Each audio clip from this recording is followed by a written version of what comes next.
The strong community medicine curriculum is definitely something that attracted many of us to the program at Kaiser Permanente Napa-Solano, myself included. And it was a really beautiful way to really get in touch and get connected with the community that we serve. There are so many avenues to be able to explore community medicine through this residency program.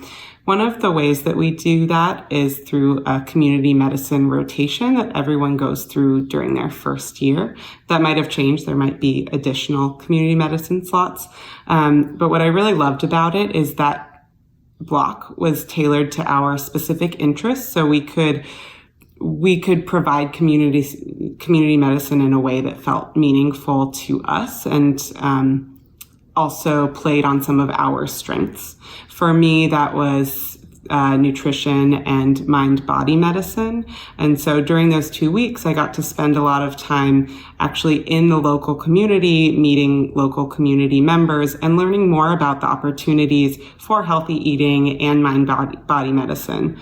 That included going to a park where there's Tai Chi every day and meeting the people. It was like a group of 20 or 30 people that were doing Tai Chi in the park, and getting to interact with them and meet them and learn about how this group was so meaningful and impactful for them. And being able to directly see some of the many resources available.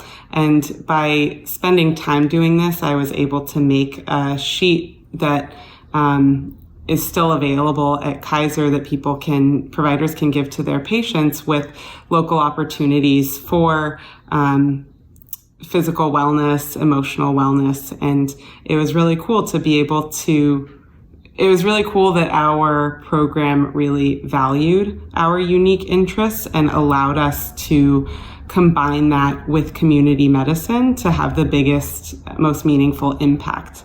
Another way that we did that was by going to a local community garden and developing a partnership with a really wonderful woman, Vilma, that created this community garden that's open access to the people of Vallejo, that's full of amazing fruits and veggies and herbs. And we ended up developing a partnership with Vilma where we even created a garden on one of the outdoor decks of our hospital that's now being used by patients in the rehab facilities to learn how to garden with their new physical impairments. And it's just amazing to see how by building those partnerships with the community, how much good has come out of that, and I'm sure is continuing to come out of that.